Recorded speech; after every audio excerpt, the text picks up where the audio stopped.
Kembali, gempuran roket dan dentuman bom terdengar dan menghancurkan bangunan yang ada di sekitar wilayah Aleppo, Suriah. Tidak sedikit warga sipil, termasuk anak-anak yang tidak berdosa, tewas. Bukan hanya di Suriah, di Palestina pun tidak jauh berbeda. Hampir bertahun-tahun, Palestina dilanda perang dan ditindas. Yang terbaru adalah pembantaian etnis Rohingya di Myanmar. Sungguh keji pelakunya. Kini dunia telah berada di akhir zaman, di mana nyawa manusia begitu mudah lenyap, pembunuhan di mana-mana, serta hilangnya rasa aman, serta terampas hak-hak hidupnya masyarakat. Peristiwa bencana perang dan kriminal, terutama pembunuhan, sepertinya tidak pernah akan ada habisnya. Islam sangat mengutuk keras perbuatan yang seperti ini. Membunuh tanpa dasar yang jelas, menghabisi generasi kehidupan suku dan etnis manusia. Padahal Islam sebagai rahmat bagi alam semesta sejatinya menjadi roh dalam jiwa-jiwa manusia yang berakal dan memiliki hati nurani. Syariat Islam hadir untuk menjaga nyawa manusia. Bahkan nyawa seorang muslim memiliki nilai yang tinggi di sisi Allah Subhanahu wa Ta'ala. Namun ada saja manusia zalim yang telah menyalahi ketentuan Allah. Nyawa manusia seakan sangat murah sekali di mata mereka. Berita tentang pembunuhan, bahkan pembunuhan massal, seolah menggambarkan begitu murahnya nyawa seseorang. Seyogyanya lah kemanusiaan yang disucikan oleh Islam, meliputi seluruh jenis dan warna kulit, agar umat manusia saling kenal mengenal dan menjalin kerukunan, serta hidup sebagai saudara, agar mereka dapat melaksanakan tugas-tugas di muka bumi ini sebagai khalifah. Assalamualaikum warahmatullahi wabarakatuh. Alhamdulillahirabbil alamin. Allahumma shalli ala sayyidina Muhammad wa ala ali sayyidina Muhammad.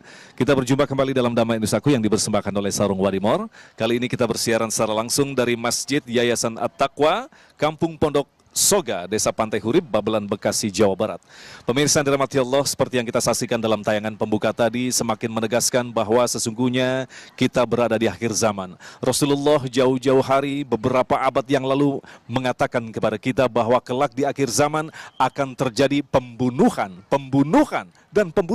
Rasulullah mengatakan berkali-kali, dan kini sudah terbukti betapa nyawa manusia di hadapan kita sangat murah. Tetapi bukankah manusia adalah makhluk yang diciptakan Allah dengan sebaik-baik bentuk, makhluk yang mulia, dan hanya manusia yang diperintahkan untuk menjadi seorang khalifah? Lantas bagaimana mungkin nyawa manusia begitu tidak berharga dalam posisi saat ini? Itulah pemirsa yang dirahmati Allah yang akan menjadi tema bahasan kita kali ini, bahwa Islam menjaga dan memelihara nyawa manusia. Tema kita akan disampaikan oleh guru kita, Ustadz Azhari Nasution dan Syekh Muhammad Jaber dalam Damai Indonesiaku. Selamat mengikuti.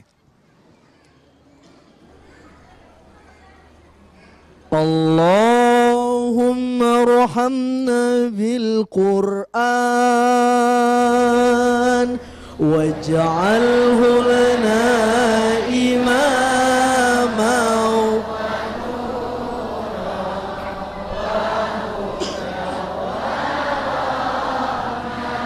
Allahumma zakirna minhu wa'allimna minhu ma jahilna warzuqna ana atrafan nahar waj'alhu lana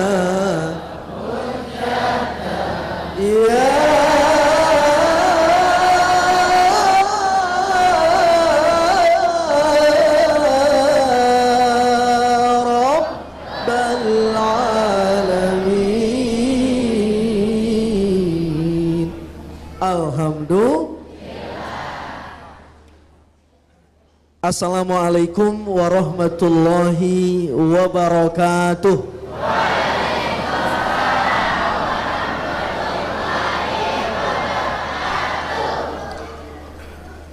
Bismillahi khairil asma. Bismillah rabbil ardi was sama. Bismillah alladzi la yadurru ma'asmihi syai'un fil ardi wala fis sama.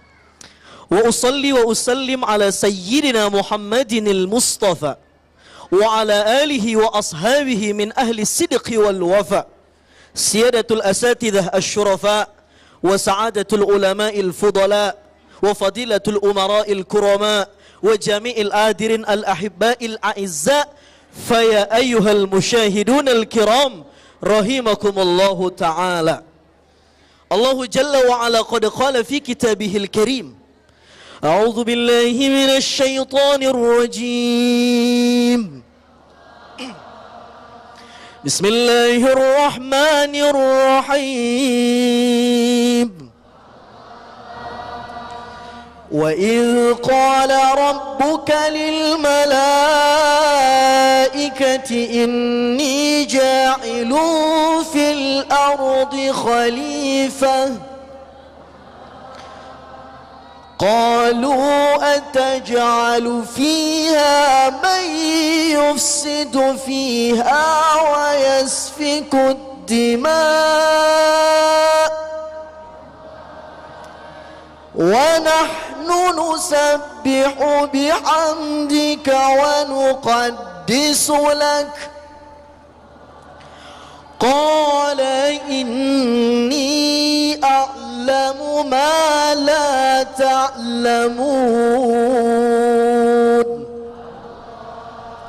صَدَقَ اللَّهُ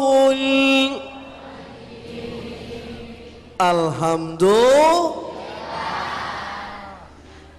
Para sesepuh, para kiai, para ajengan, para tuan-tuan dan puan guru, para mursyidin yang insya Allah dimuliakan oleh Allah Subhanahu wa Ta'ala. Juga wabil khusus para santri, santriwan dan santriwati yang masya Allah wajahnya juga insya Allah penghuni surga semuanya. Dan pemirsa Damai Indonesiaku TV One yang insya Allah dimuliakan oleh Allah Subhanahu. Akhir-akhir ini kalau kita melihat berita di televisi, khususnya pemberitaan yang diberitakan oleh TV One, betapa di sebahagian daerah yang ada di Timur Tengah sedang mengalami gejolak konflik. Betul? Wabil khusus umat Islam. Aleppo kita melihat, masya Allah, pembunuhan terjadi di mana-mana. Anak kecil, perempuan, kaum tua, hampir setiap hari viral videonya kita tonton. Bagaimana anak-anak kemudian meminta pertolongan kita sebagai saudaranya semuslim. Belum lagi yang ada di Mesir misalnya. Belum lagi yang ada di Myanmar misalnya. Belum lagi yang ada di kota-kota dan negara-negara yang lain. Ini menunjukkan betapa banyak nyawa manusia hari ini melayang dan terbunuh. Apa penyebabnya? Dan bagaimana solusinya? Hari ini kita bakal ngaji bareng-bareng. Insya manusia dalam kacamata tauhid, pasca menjalani kehidupannya di dunia, akan menjalani beberapa terminal kehidupan. Pertama, pertama, setelah kita meninggal dunia atau yaumus sakhah, mengalami hari kiamat, manusia masuk dalam terminal yaumul ba'ats, hari kebangkitan. Seluruh makhluk dibangkitkan oleh Allah Subhanahu wa Ta'ala. Setelah yaumul ba'ats, kita menjalani terminal yang kedua, namanya yaumul mahsyar. Manusia digiring ke padang mahsyar, diajak menuju konstitusi, mahkamah konstitusi ilahiyah untuk diadilkan seadil-adilnya. Tidak ada mahkamah yang paling adil selain mahkamahnya Allah Subhanahu wa taala. Betul? Kalau mahkamah di dunia masih bisa disuap, masih bisa disogok. Kalau Allah bisa? Nih, tidak bisa. Setelah yaumul mahsyar, kita memasuki terminal berikutnya, yakni yaumul hisab, terminal hari penyidikan. Disitulah perkara manusia dibuka, yang besar-besar maupun yang kecil-kecil. Oh, ini ternyata sering nyolong sendal di masjid ini. Dibukanya di sana. Oh, ini ternyata sering makan di warteg tapi nggak bayar ini. Ini dibukanya di sana. Setelah yaumul hisab, baru yaumul mizan, hari neraca pertimbangan amal. Setelah itu baru yaumul fasl, hari keputusan. Apakah orang itu ahlul yamin, masuk surga, atau ahlus shimal, masuk ke dalam nerakanya Allah Subhanahu wa taala. Mudah-mudahan kita yang hadir semua hari ini, pemirsa Damai Indonesia TV One, semuanya ahli surga insyaallah. Ibu-ibu, bapak-bapak, sekarang saya pengen tanya. Kita punya Allah, kita sebagai hambanya Allah, nanti di yaumul hisab saya pengen tanya, amal mana antara kita dengan Allah, hubungan hamba dengan Tuhannya, amal mana yang pertama kali dihisab oleh Allah? Apa? Awwalu ma yuhasabu bihil abdu yaumal qiyamah as-salah. Ini hadis At-Tirmidzi. Amal yang pertama yang dihisab oleh Allah Subhanahu wa taala terkait hubungan manusia dengan penciptanya adalah as-salah.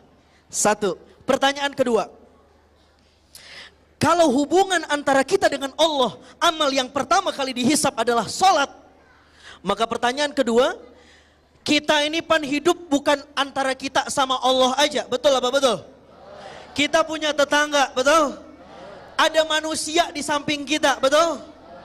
Antara hubungan kita sesama manusia, amal apa yang pertama kali dihisab? Kalau antara kita sama Allah kan sholat. Kalau sesama kita manusia, amal apa? Yang bisa acungin tangan saya kasih hadiah. Ini bukan cuma Wadimor sama Elzata hadiahnya. Saya punya travel umroh bu. Pokoknya yang bisa jawab saya kasih hadiahnya, gak main-main. Brosur umroh.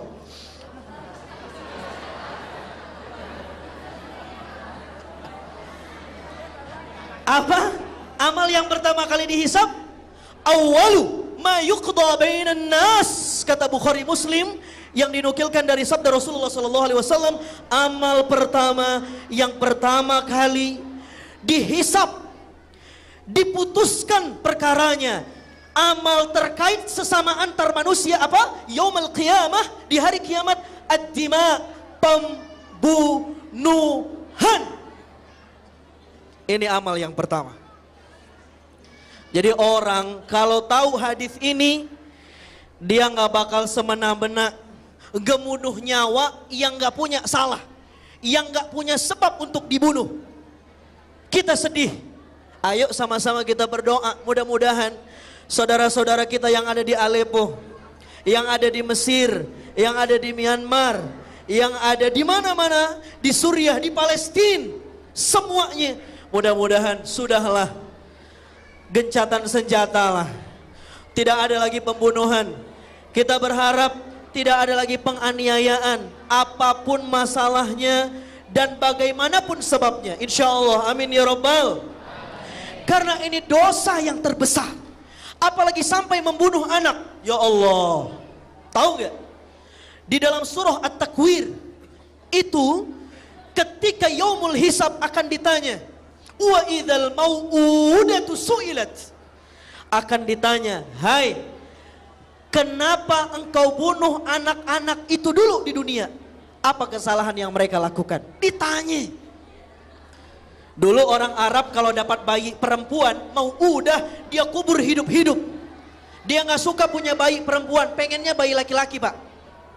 Pokoknya pengennya bayi laki-laki, pokoknya keluar bayi perempuan, kubur hidup-hidup. Itu zaman Arab jahiliyah. Ada lagi semit jahiliyah. Jadi jahiliyah ini terbagi. Pertama semit jahiliyah, yaitu Fir'aun. Fir'aun kebalikannya, nggak suka punya anak laki-laki. Pokoknya kalau lahir laki-laki, bunuh. Nabi Musa lahir, pengen dibunuh. Ada Arab jahiliyah yang kedua. Tidak suka kalau lahir anaknya perempuan. Kalau ada anak perempuan, bunuh. Ada semit jahiliyah, ada Arab jahiliyah. Tapi yang lebih parah hari ini, neo jahiliyah. Apa itu neo jahiliyah? Neo jahiliyah lebih parah. Jangankan anak perempuan, jangan cuma anak laki-laki, dua-dua diaborsi. Betul?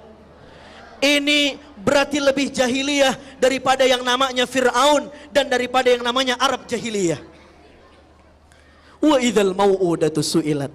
Makanya Bapak-bapak, Ibu-ibu, kemarin ketika di berita, di wawancara terkait pengantin bom Bekasi, Masya Allah, saya gedek amat lihatnya. Ada orang diwawancara, kenapa Anda pengen melakukan bom bunuh diri? Untuk melakukannya di istana negara. Dia bilang, iya ini jalan saya ke surga. Masya Allah, bom bunuh diri dia bilang jihad, padahal jahat. Kalau mati katanya syahid, padahal sangit. Ini PR buat kita semua.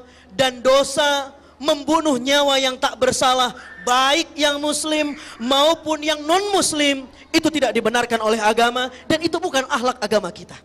Pertanyaannya kemudian, mengapa? Mengapa pembunuhan bisa terjadi? Dan apa sebabnya? Nanti akan kita coba bongkar lewat kajian semantik. Apa sih kata Al-Quran? Kenapa manusia kemudian terjadi pembunuhan di muka bumi ini? Insya Allah selanjutnya. Baik, pemirsa yang dirahmati Allah, itulah tadi sebuah mukadimah yang kembali menekankan kepada kita betapa kita harus berhati-hati ketika ada keinginan untuk membunuh. Ternyata kasus yang pertama kali diadili sesama manusia adalah kasus tentang membunuh. Bahkan dalam surah An-Nisa, yaitu di 93, Allah mengatakan, dan barang siapa yang membunuh seorang mukmin dengan sengaja maka balasannya ialah jahanam, kekal di dalamnya, dan Allah murka kepadanya dan mengutuknya serta menyediakan azab yang besar baginya. Insya Allah pemirsa yang dirahmati Allah, dalam segmentasi berikutnya nanti, khususnya pemirsa yang ada di rumah, siapkan catatan karena Ustadz Azhari Nasution akan membahas tentang ayat yang berkaitan dengan membunuh. Selepas pesan-pesan yang berikut ini, damai Indonesiaku.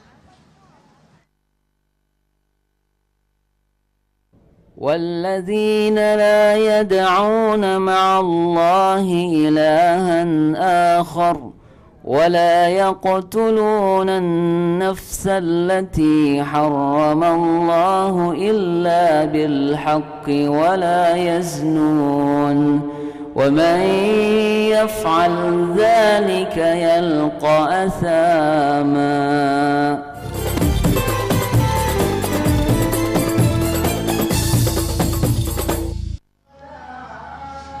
Baik pemirsa yang dirahmati Allah, Anda masih bersama kami Damai Indonesiaku yang mengangkat tema betapa jiwa manusia adalah sungguh sangat berharga. Tadi Ustadz Azhari dalam mukadimah mengatakan kepada kita bahwa kasus yang pertama yang bakal diadili di antara manusia adalah kasus pembunuhan. Ini menarik sekali, Rasulullah itu sampai 3 kali ya.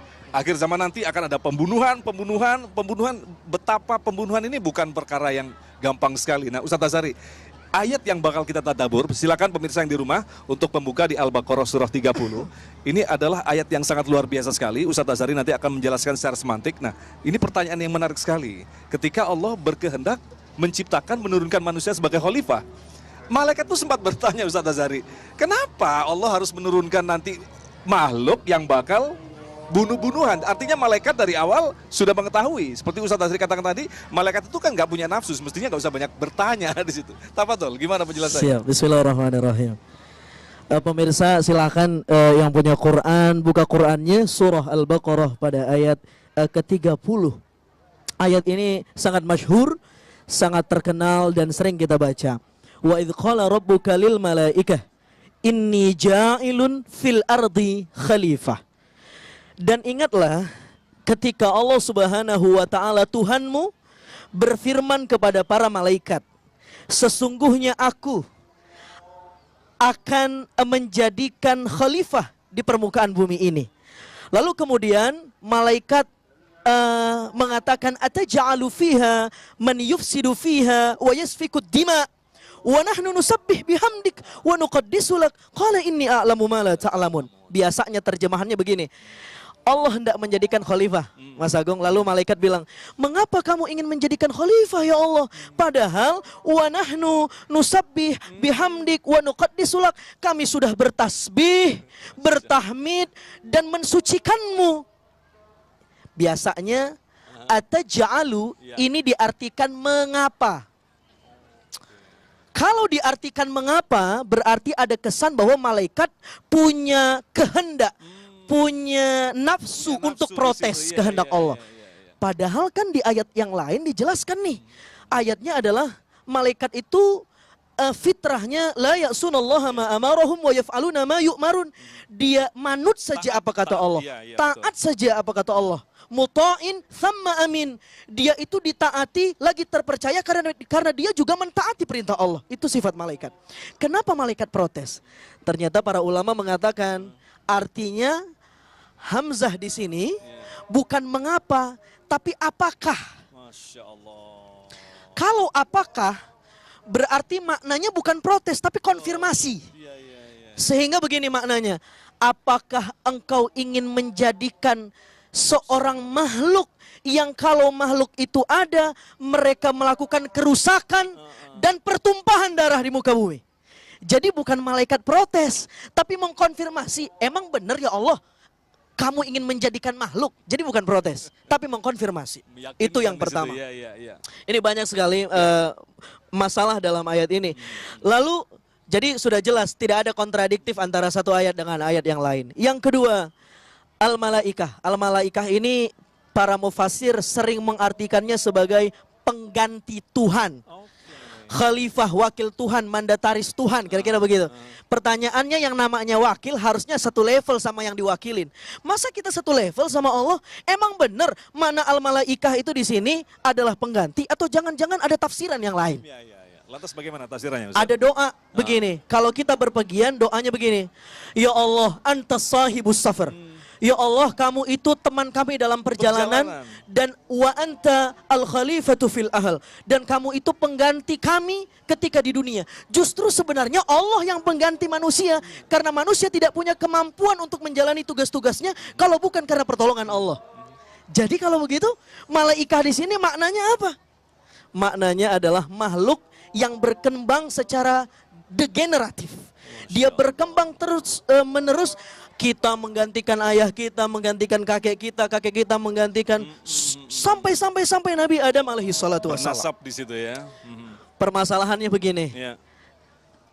Kenapa sih manusia itu melakukan pertumpahan darah hari ini? Kita lihat di Aleppo, di beberapa negara Timur Tengah misalnya, di beberapa negara Muslim pemirsa. Ternyata ini sesuai dengan tafsiran malaikat saat itu ketika manusia ingin dicipta. Mereka bilang apa? Ya Rob, mereka itu, para manusia itu, mayyufsidu fiha wa yasfikud dima. Ada dua sifat manusia di sini. Yang pertama, ifsad, perusak. Yang kedua, safkud dima, melakukan pertumpahan darah. Ini memang fitrah manusia. Makanya khalifah salah satu maknanya, sekarang pertanyaannya begini, kan dulu belum ada yang namanya manusia, tapi malaikat kok udah tahu. Nah, itu. Apakah sudah terjadi? Nah, diciptakan lebih awal? Nalar tafsirnya seperti itu. Kalau begitu sudah ada makhluk sebelum manusia. Muhammad Isa Daud, ini salah satu jurnalis di Mesir. Beliau mengarang satu buku, judul bukunya kalau di Indonesia kan adalah Ada Makhluk Ribuan Tahun Lebih Dahulu Ada Sebelum Manusia. Dan beliau ini ahli masa depan. Ketika menulis dia bilang, ternyata ada makhluk-makhluk Allah dan Adam bukan manusia pertama. Adam manusia pertama tapi bukan makhluk pertama. Sehingga mungkin saja makhluk-makhluk itu dulu pernah melakukan kerusakan di muka bumi. Sehingga malaikat sudah tahu kalau diciptakan makhluk yang modelnya sama seperti itu, barangkali Ada pengulangan di situ. akan melakukan pertumpahan darah Siap, dan berbuat siap. kerusakan. Masya Allah, Masya Allah. Masya Allah. Dan kata malaikat apa? Ya Rob, kenapa sih harus ciptakan mereka? Atau apakah benar kamu memang menciptakan mereka? Padahal kami sudah bertasbih, kami sudah bertahmid, kami sudah bertakdis. Lalu kata Allah apa? Allah nggak jawab, iya aku ingin ciptakan malaikat, tidak. Atau Allah tidak menjawab, iya aku nggak ciptain malaikat, tidak. Padahal yang ditanya, apakah engkau benar ingin menciptakan malaikat? Harus kan jawabannya iya atau tidak. Tapi yang Allah katakan, inni a'lam ma la ta'lamun. Sungguh aku mengetahui apa yang tidak kamu ketahui. Ternyata untuk jadi mandataris Allah di muka bumi ini tidak cukup hanya sekedar modal tasbih, tahmid, dan takdis. Tapi ada modal yang lain. Apa modalnya? Nanti kita bahas. Luar biasa sekali. Ini yang sangat menarik sekali, yang perlu digarisbawahi adalah bahwa manusia yang diberikan Allah kesempatan untuk menjadi seorang khalifah justru dibekali dengan dua kemampuan seperti ini. Ada kemampuan fasad, kemampuan merusak, tapi melakukan perbaikan. Ini adalah rahasia Allah. Nah, insya Allah dalam segmentasi berikutnya nanti, tetaplah bersama kami. Kita akan lanjutkan dalam surah berikutnya. Dalam Damai Indonesiaku yang dipersembahkan oleh Sarung Wadimor, tentu sarung kita.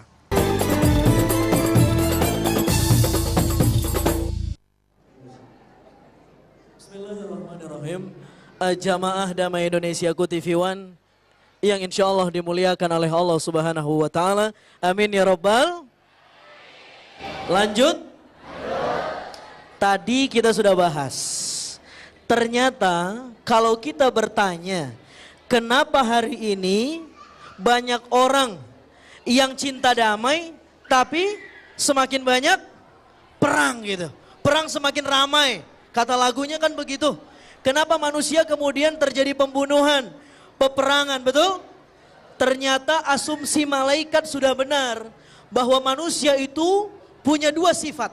Yang pertama ifsad, merusak. Yang kedua safkud dima, membunuh nyawa, pertumpahan darah, safkud dima dan ifsad. Kalau Allah tahu manusia itu suka membunuh, suka bertengkar, ada tanah ditinggal sama ahli waris, cekcok kakak adik, benar? Itu memang sifat manusia. Lalu kenapa Allah ciptakan manusia kalau Allah emang udah tahu?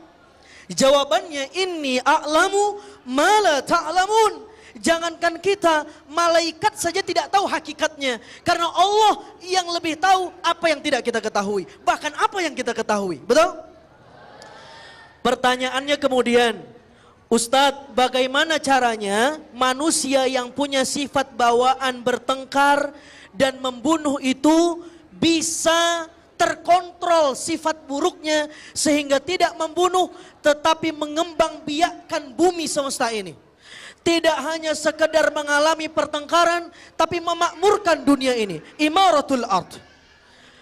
Jawabannya ada di ayat berikutnya. وَعَلَّمَ آدَمَ الْأَسْمَاءَ كُلَّهَا ثُمَّ عَرَضَهُمْ عَلَى الْمَلَائِكَةِ فقال أنبئوني بأسماء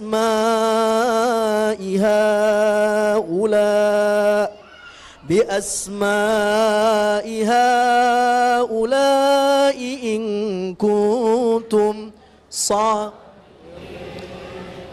Dialah Allah yang mengajarkan ilmu kepada Adam terkait nama-nama seluruh yang ada di langit dan di bumi ini.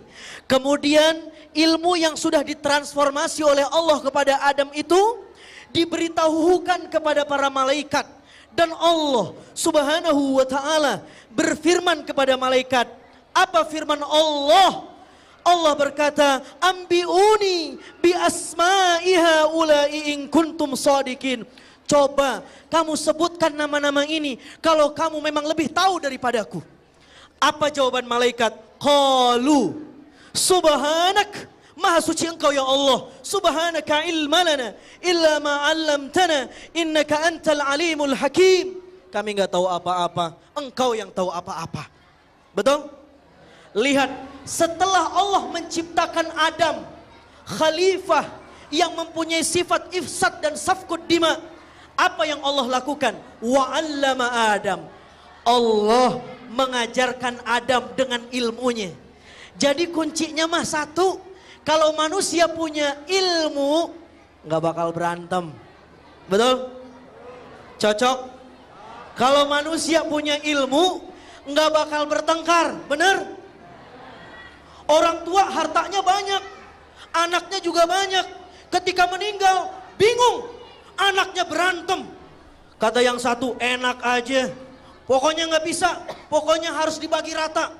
Tapi kan nggak begitu hukum agamanya. Nggak mau, pokoknya bagi rata. Nih, ini anak kalau nggak punya ilmu berantem gara-gara harta. Bener? Makanya harus punya ilmu supaya manusia itu tidak ifsad, tidak merusak, dan tidak safkud dima. Coba bayangin, wa 'allama Adam. Allah subhanahu wa ta'ala mengajarkan Nabi Adam alaihi salatu wassalam. Ini tugas kita. Dan ilmu ini yang harus kita cari. Ternyata gara-gara ilmu ini juga Allah subhanahu wa ta'ala menugaskan para malaikat untuk bersujud kepada Adam. Wa idh qulna lil malaikati isjudu li Adam fasajadu illa. Ingatlah, ketika Allah menyuruh kepada sekelompok malaikat untuk bersujud kepada Adam, semuanya sujud, benar? Tetapi iblis tidak sujud. Illa iblis. Ini di ayat selanjutnya. Illa iblis. Coba perhatikan. Andai iblis tahu bahasa Arab, dia pasti protes sama Allah. Ya Allah, yang kamu suruhkan malaikat, bukan iblis. Kalau saya nggak mau sujud, wajar dong. Karena kan instruksinya wa idh qulna lil malaikati isjudu li Adam. Ketika Allah menginstruksikan kepada para malaikat untuk sujud, bukan kepada iblis. Lalu ketika aku tidak sujud kepada Adam, kenapa aku dikeluarkan dari surga ya Allah? Kira-kira begitu kan nalarnya? Begini jalan ceritanya. Iblis masuk dalam kategori al-malaikah. Kenapa? Dalam tafsir Jalalain di pondok pesantren kita sering baca, iblis itu gurunya malaikat ribuan tahun di surga. Betul apa betul? Tapi ternyata orang pinter itu belum tentu benar. Orang pinter belum tentu masuk surga. Buktinya yang jadi muridnya malaikat tetap taat sama Allah, tapi iblis tidak taat. Karena saking lamanya jadi guru malaikat di surga, akhirnya iblis dikategorikan warga malaikat. Makanya ketika dikategorikan warga malaikat, ketika Allah menginstruksikan sujud, masuk juga iblis pada perintah itu. Sehingga iblis harusnya juga sujud kepada Adam. Kenapa iblis dan malaikat disuruh sujud? Satu, wa 'allama Adam. Karena Adam sudah diajarkan oleh Allah dan Adam sudah mempunyai ilmu.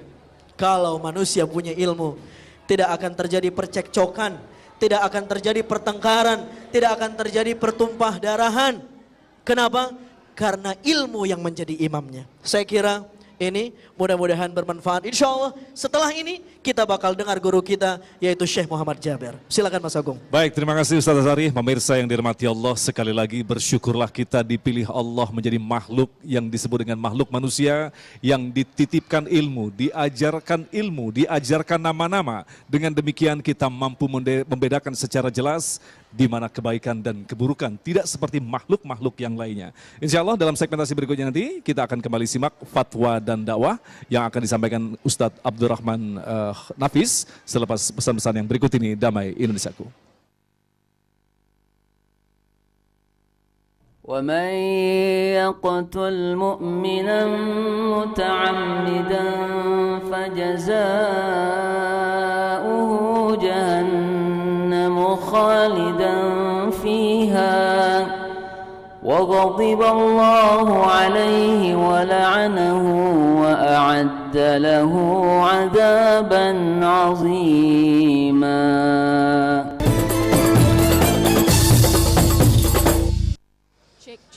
Terima kasih pemirsa, Anda masih bersama kami, Damai Indonesiaku, yang mengangkat tema tentang Islam memelihara jiwa manusia. Tadi Alhamdulillah Ustaz Azhari telah menjelaskan kepada kita betapa manusia memiliki nilai yang sangat tinggi sekali, level yang paling tinggi dibanding dengan makhluk-makhluk yang lainnya. Nah, yang hanya bisa mencabut nyawa manusia adalah sesungguhnya hanyalah Allah, bukan manusia itu sendiri. Itulah yang akan dijelaskan oleh guru kita, Syekh Jaber. Silakan, Syekh Muhammad Jaber. Tafadhol.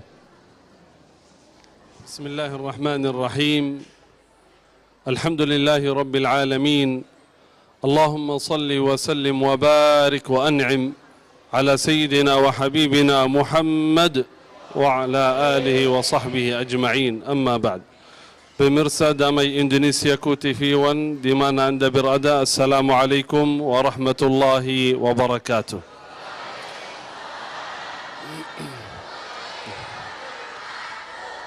Terima kasih kepada TV One Damai Indonesiaku. Tema hari ini luar biasa, sangat luar biasa.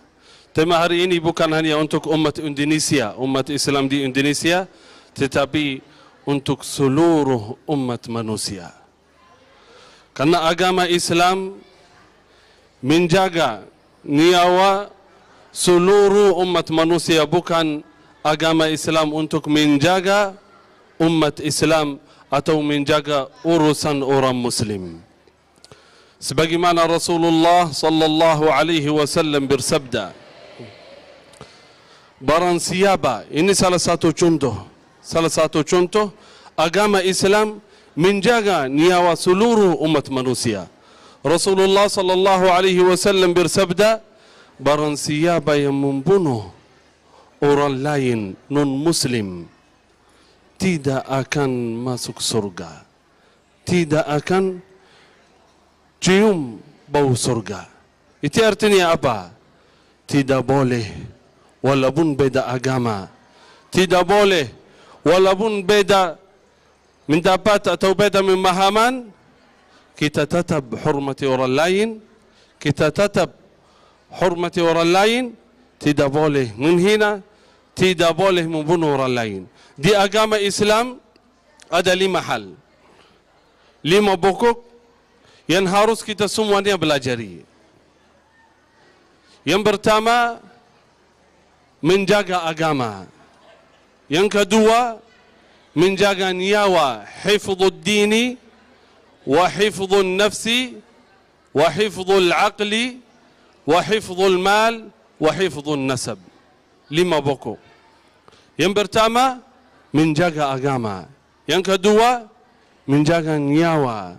Yang ketiga, menjaga akal. Yang keempat, menjaga harta. Yang kelima, menjaga keturunan. Allah subhanahu wa ta'ala berfirman di surat Ali Imran ayat 19, A'udzu billahi minasy syaithanir rajim. Bismillahirrahmanirrahim. Inna ad-dina 'inda Allahil Islam. Inna ad-dina 'inda Allahil Islam. Sesungguhnya agama yang diterima oleh Allah, sesungguhnya agama yang di sisi oleh Allah subhanahu wa ta'ala adalah agama Islam. Kenapa? Karena Allah subhanahu wa ta'ala yang menciptakan langit dan bumi, Allah subhanahu wa ta'ala yang menciptakan seluruh manusia. Allah subhanahu wa ta'ala maha tahu apa yang baik untuk jalan hidup seluruh manusia. Allah memilih agama Islam. Karena itu harus hamba-hamba Allah subhanahu wa ta'ala semuanya ikut aturan Allah subhanahu wa ta'ala dan bangga dengan agama Islam. Rasulullah sallallahu alaihi wasallam tadi di hadis, Allahumma salli wa sallim wa barik alaihi, tidak boleh walaupun beda agama, tidak boleh walaupun beda pemahaman, tidak boleh menghina, tidak boleh membunuh orang lain. Tetapi apa yang terjadi di zaman fitnah ini? apa yang terjadi di negeri Syria, wabil khusus di kota Halab. Beberapa hari yang lalu, pasti bapak-bapak, ibu-ibu semuanya udah nonton di TV. Setiap hari ratusan manusia, sampai anak-anak kecil dibunuh di orang lain di Syria. Semoga Allah subhanahu wa ta'ala berikan pertolongan, berikan kekuatan untuk sahabat kita, saudara kita kaum muslimin di Suria. Saya harap semuanya Bapak Ibu, semuanya anak-anak kita di hari ini dan setiap hari jangan tidur sebelum salat witir dan doa untuk saudara kaum muslimin di Syria.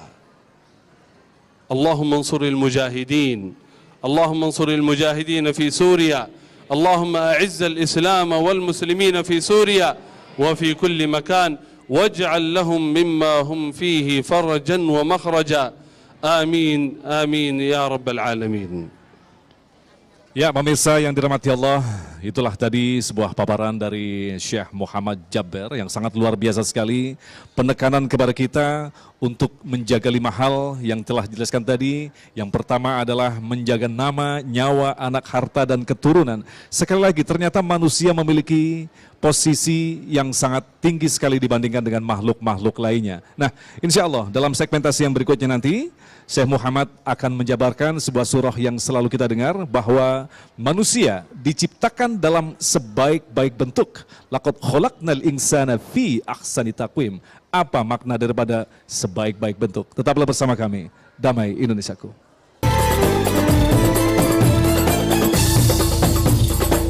Baik, terima kasih pemirsa, Anda masih bersama kami Damai Indonesiaku. Mari kita cermati surah ini yang akan sesaat lagi dijelaskan oleh Syekh Muhammad Jabber bahwa manusia adalah makhluk yang diciptakan dalam sebaik-baik bentuk, kemudian ditambahkan lagi, diberikan ilmu, diajarkan nama-nama. Tidak heran makhluk manusia memiliki level yang berbeda dengan makhluk-makhluk yang lain. Silakan Syekh Muhammad menjelaskannya. A'udzu billahi minasy syaithanir rajim. بسم الله الرحمن الرحيم إنما المؤمنون إخوة فأصلحوا بين أخويكم إنما المؤمنون إخوة فأصلحوا بين أخويكم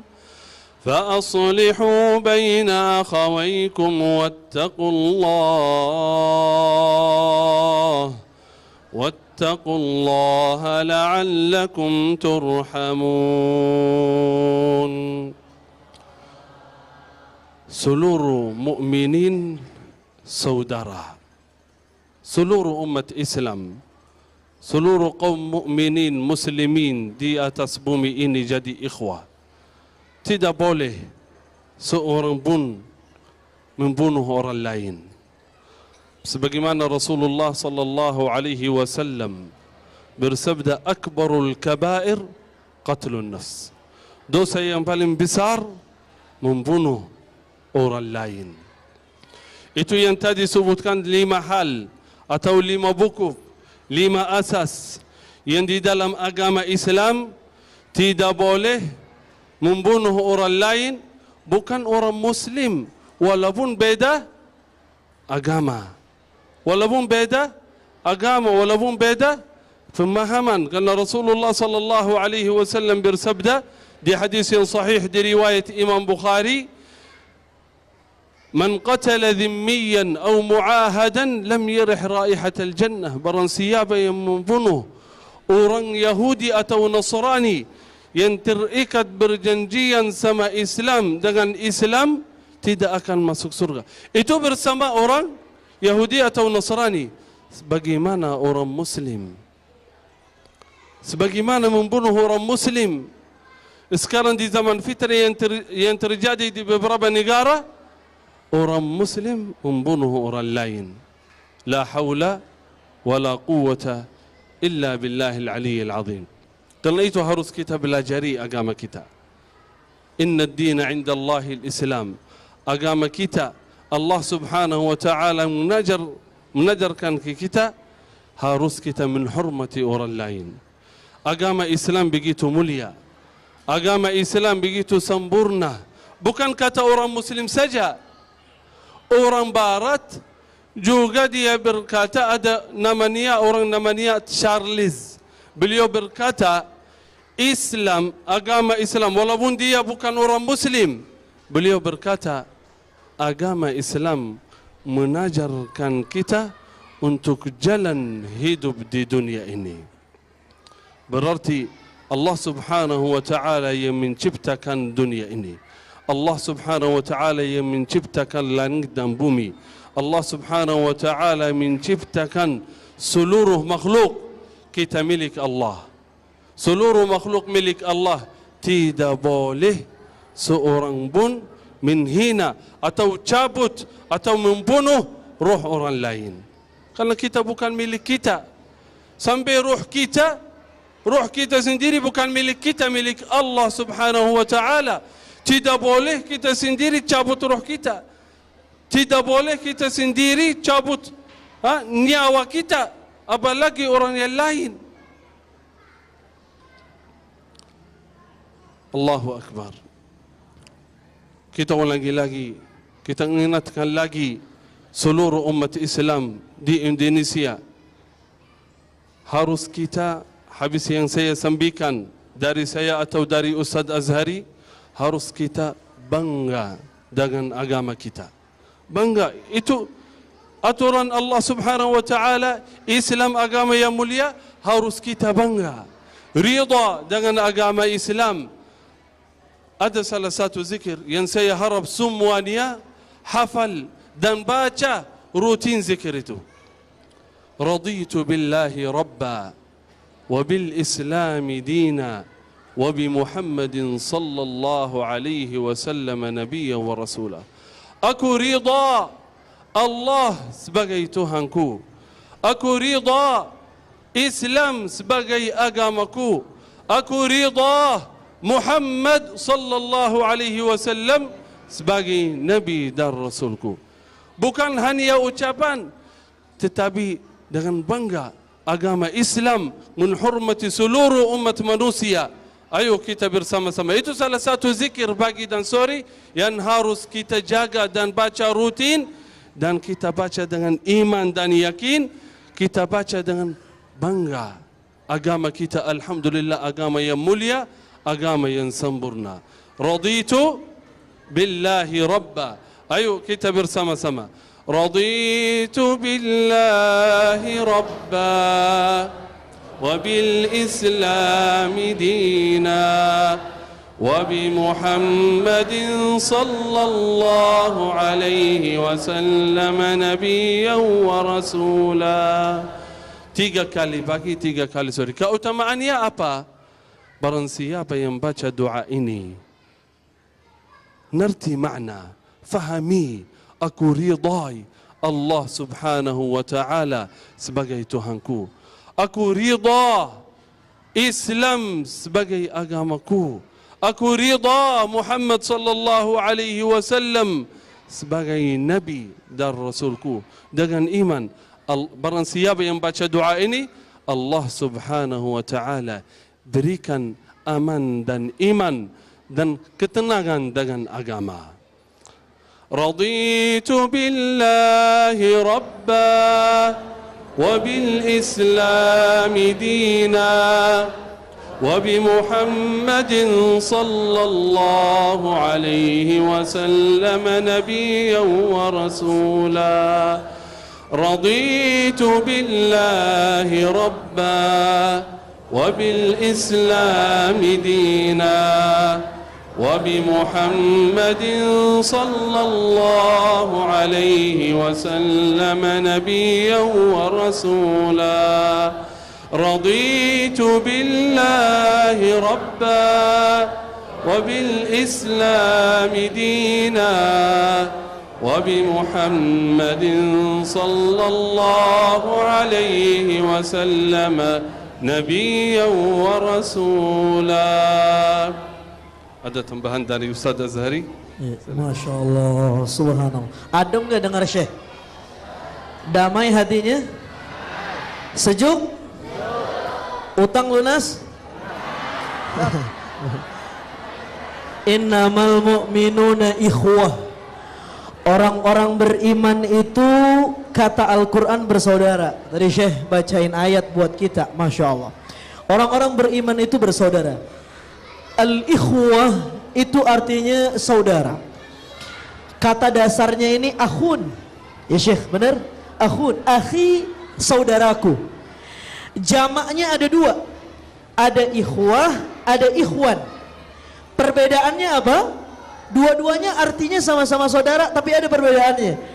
Kalau ikhwah itu saudara senasab. Ada encang-encingnya babeh. Kita punya babeh, itu ikhwah. Itu saudara kita tuh. Babeh kita punya anak, kita punya saudara. Itu saudara kita namanya ikhwah. Tapi antara saya dengan bapak-bapak namanya ikhwan sebenarnya. Saudara tanpa nasab. Tidak bernasab tapi disebut juga saudara. Bisa saudara ideologi, bisa saudara satu negara, bisa saudara satu suku sama-sama orang Sunda, atau sama-sama orang Betawi, atau sama-sama orang Arab. Sama kayak saya sama Syekh Muhammad, kita saudara. Sama-sama Arab.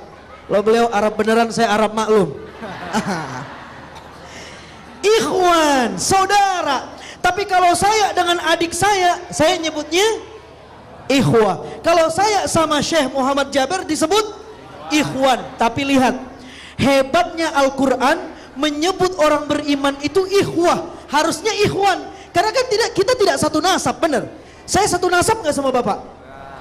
Harusnya disebut ikhwan. Tapi disebut ikhwah. Bagaikan saudara senasab kita ini umat Islam. Saking hebatnya tingkat persaudaraan kita. Jadi persaudaraan seiman itu lebih tinggi daripada persaudaraan senasab tapi dia tidak beriman.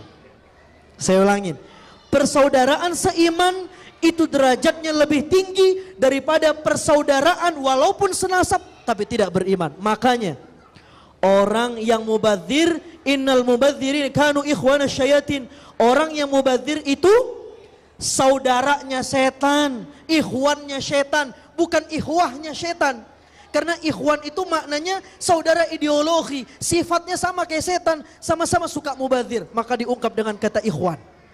Saya kira intinya satu, kita ini saudara, betul? Kita ini walau tidak satu nasab tapi lebih hebat daripada nasab, benar?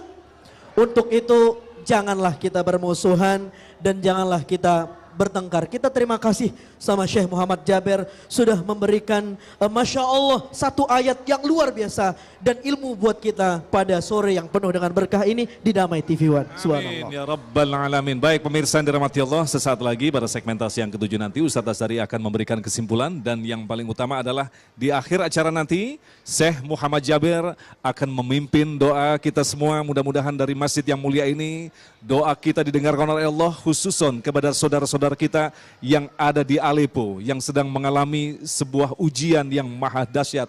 Insya Allah Allah akan memberikan keringanan dan Allah akan segera memerdekakan mereka semua. Tetaplah bersama kami, Damai Indonesiaku. Ya asikal Mustafa absir binailil muna. Ya asikal Mustafa absir binailil muna. Qadarako kasus sabah wa taba wa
Ibu-ibu, bapak-bapak, jamaah Damai Indonesiaku TV One yang insya Allah dimuliakan oleh Allah Subhanahu wa Ta'ala. Satu ketika ada seorang sahabat yang bertanya dengan Rasulullah Sallallahu Alaihi Wasallam, "Ya Nabi, akhbirni, kabarkan kepadaku, an akbaril kabair, terkait dosa-dosa besar apa saja yang harus kita jauhi." Ada sahabat yang nanya sama Nabi, pengen tahu kira-kira dosa-dosa apa saja yang digolongkan sebagai dosa besar. Pan dosa itu ada dua, betul? Ada dosa kecil, ada dosa. Tapi sebenarnya kalau ngaji tauhidnya lebih canggih, tidak ada lagi istilah dosa besar dengan dosa kecil. Karena baik kecil ataupun besar tetap dihitung dosa. Sehingga ada perkataan, jangan lihat kadar dosamu, tapi lihat kepada siapa engkau berbuat dosa. Betul? Nah, ini kalau tauhidnya lebih canggih. Lalu Rasul menjawab, dosa besar itu banyak, tapi salah satunya yang pertama asyirku billah, mensyirikkan Allah. Yang kedua, membunuh nyawa yang tidak bersalah dan tanpa sebab. Ini dosa besar, akbarul kabair.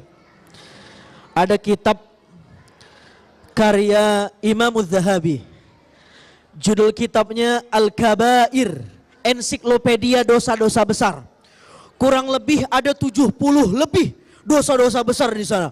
Ada mensyirikkan Allah, ada sumpah palsu, ada lagi dosa berzina, dosa mencuri. Banyak dosa-dosa yang disebutkan. Salah satunya yang disebutkan di kitab itu adalah dosa membunuh nyawa orang lain atau membunuh nyawa sendiri. Tahu nggak? Ada satu hadis, siapa yang membunuh dirinya di dunia, ini Rasulullah SAW bersabda, siapa yang membunuh dirinya di dunia dengan cara terjun ke satu jurang, terjun ke satu hal, atau dia membunuh dirinya dengan pisau, maka kelak nanti dia dibangkitkan dalam keadaan pisau ada di tubuhnya.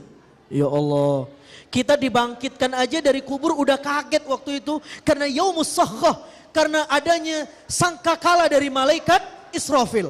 Apalagi dibangkitkannya dengan adanya pisau di tubuh kita karena kita membunuh diri kita. Benar kata Syekh, membunuh diri aja hukumnya haram. Boleh nggak bunuh diri?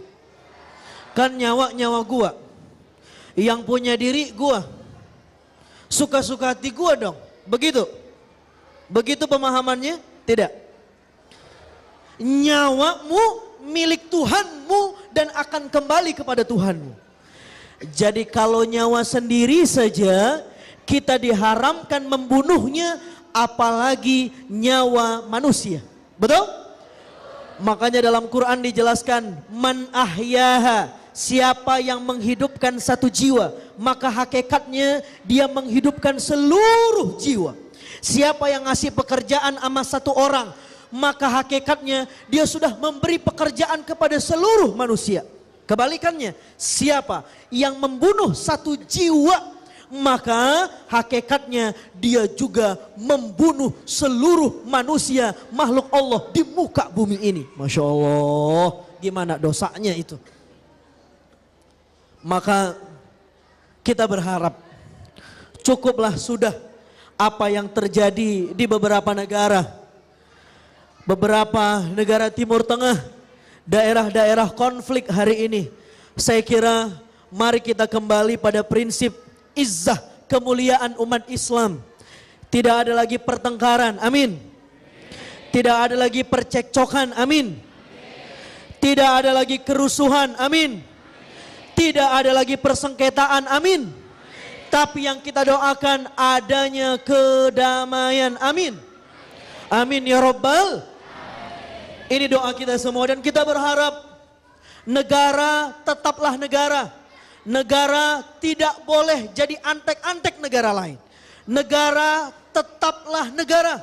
Negara tidak boleh di bawah ketiak negara lain. Tidak boleh Indonesia ini disetir sama negara, lalu kemudian negara ini jadi konflik. Tidak, kita berharap Indonesia ini memang bukan Darul Islam, bukan negara Islam. Tetapi Indonesia ini Darussalam, negeri kedamaian. Jadi tidak ada dalil bagi orang-orang yang ingin melakukan bom bunuh diri atas nomenklatur Islam, jihad, takbir, syahid, Allahu Akbar. Itu bukan dalilnya. Kenapa? Ini bukan negara konflik, ini bukan Darul Islam, tapi ini Darussalam, negeri kedamaian. Betul? Kita punya pemimpin yang sah, kita punya presiden yang sah. Kita taati presiden kita kalau dia juga taat dengan konstitusi. Kalau tidak taat konstitusi, kita tegur, kita kawal dengan cara yang baik. Masya Allah. Itu sebenarnya kehidupan berbangsa dan bernegara. Kita berharap Indonesia sudah menjadi negeri yang damai, dan ke depan saya ingin ingatkan, hari ini Indonesia damai. Tapi 5 tahun, 10 tahun, 20 tahun, 30 tahun ke depan, tidak ada yang bisa memberi garansi kedamaian di Republik ini kalau kita hari ini yang hidup tidak membekali unsur-unsur kedamaian dalam mendidik anak cucu kita. Betul?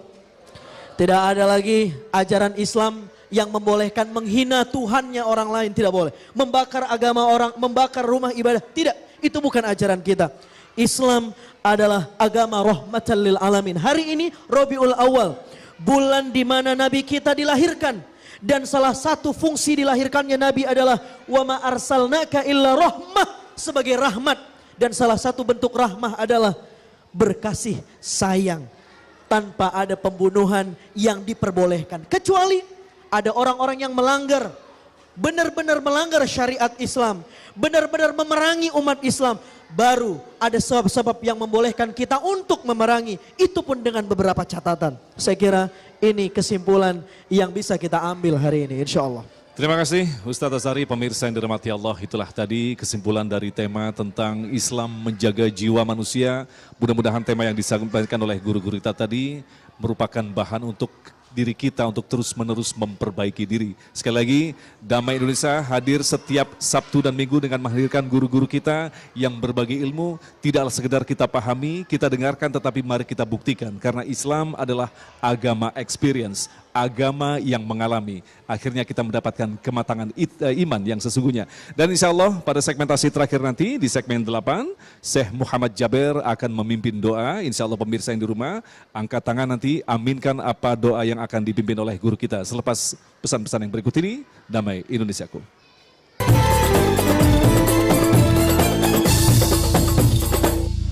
Baik, demikian pemirsa yang dirahmati Allah, Damai Indonesiaku untuk kesempatan kali ini. Dan jangan lewatkan, sesaat lagi kita akan bersama-sama mengangkat tangan, bermunajat kepada Allah. Kita bermohon kepada Allah mengaminkan apa yang nanti akan dipimpin oleh Syekh Muhammad Jaber, khususnya bagi kedamaian saudara-saudara kita yang berada di Aleppo, kemudian Rohingya, Palestina, dan beberapa wilayah yang lain yang ada di dunia. Baik pemirsa yang dirahmati Allah, jangan lewatkan minggu depan di hari Sabtu tanggal 24 Desember, kami akan hadirkan siaran tunda Damai Indonesiaku yang disiarkan dari Masjid Al-Kautsar Cibinong, dengan menghadirkan Ustadz Haris Hakam, kemudian Ustadz Fahmi Salim dan Ustadz Syarif Matnaji dengan mengangkat tema pentingnya akidah dalam kehidupan seorang insan.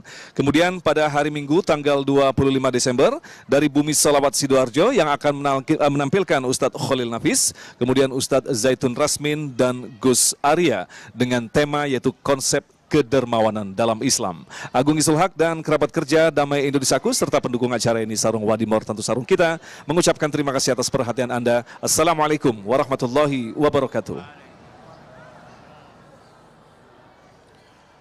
Alhamdulillahi Rabbil Alamin. Alhamdulillahi hamdan yuwafi ni'amahu wa yukafi'u mazidah. يا ربنا لك الحمد كما ينبغي لجلال وجهك وعظيم سلطانك. اللهم لك الحمد حتى ترضى، ولك الحمد إذا رضيت، ولك الحمد بعد الرضا. يا ربنا لك الحمد كما ينبغي لجلال وجهك وعظيم سلطانك. رضينا بالله ربا وبالإسلام دينا وبمحمد صلى الله عليه وسلم نبيا ورسولا. اللهم صل على محمد وعلى آل محمد كما صليت على إبراهيم وعلى آل إبراهيم، وبارك على محمد وعلى آل محمد كما باركت على إبراهيم وعلى آل إبراهيم في العالمين إنك حميد مجيد. اللهم إنا نسألك الهدى والتقى والعفاف والغنى. اللهم أصلح لنا ديننا الذي هو عصمة أمرنا، وأصلح لنا دنيانا التي فيها معاشنا، وأصلح لنا آخرتنا التي فيها معادنا، واجعل الحياة زيادة لنا في كل خير، واجعل الموت راحة لنا من كل شر برحمتك يا أرحم الراحمين. اللهم إنا نسألك موجبات رحمتك وعزائم مغفرتك والسلامة من كل إثم والغنيمة من كل بر والفوز بالجنة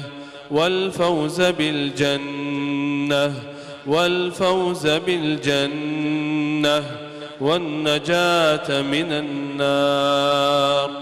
لا إله إلا الله العظيم الحليم، لا إله إلا الله رب العرش العظيم، لا إله إلا الله رب السماوات ورب الأرض رب العرش الكريم.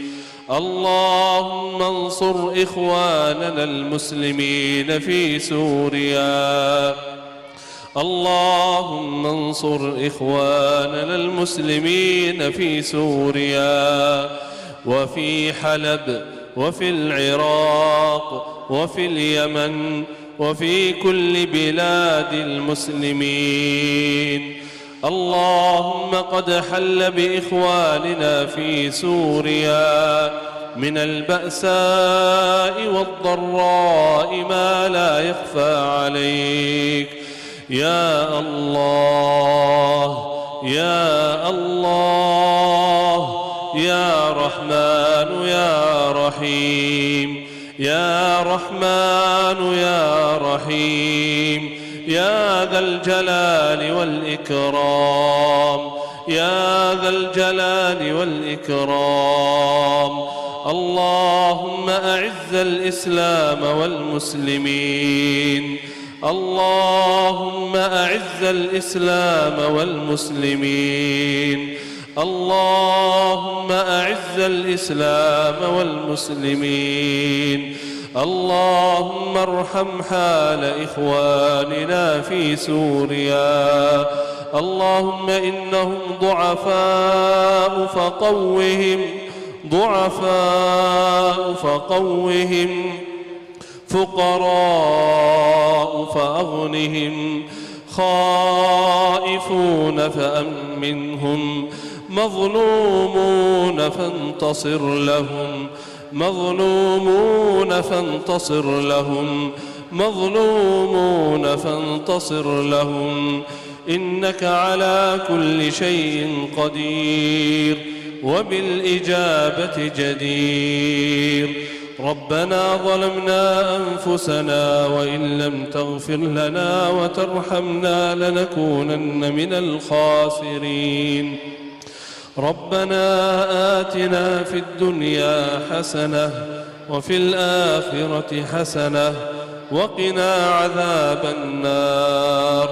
اللهم اغفر لنا ولوالدينا وللمؤمنين والمؤمنات والمسلمين والمسلمات الأحياء منهم والأموات.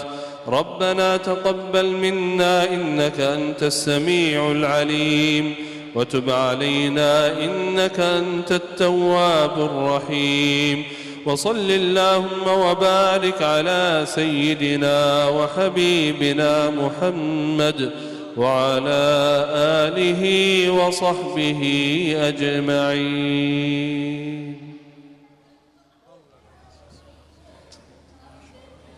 يلا قلبي يلا قلبي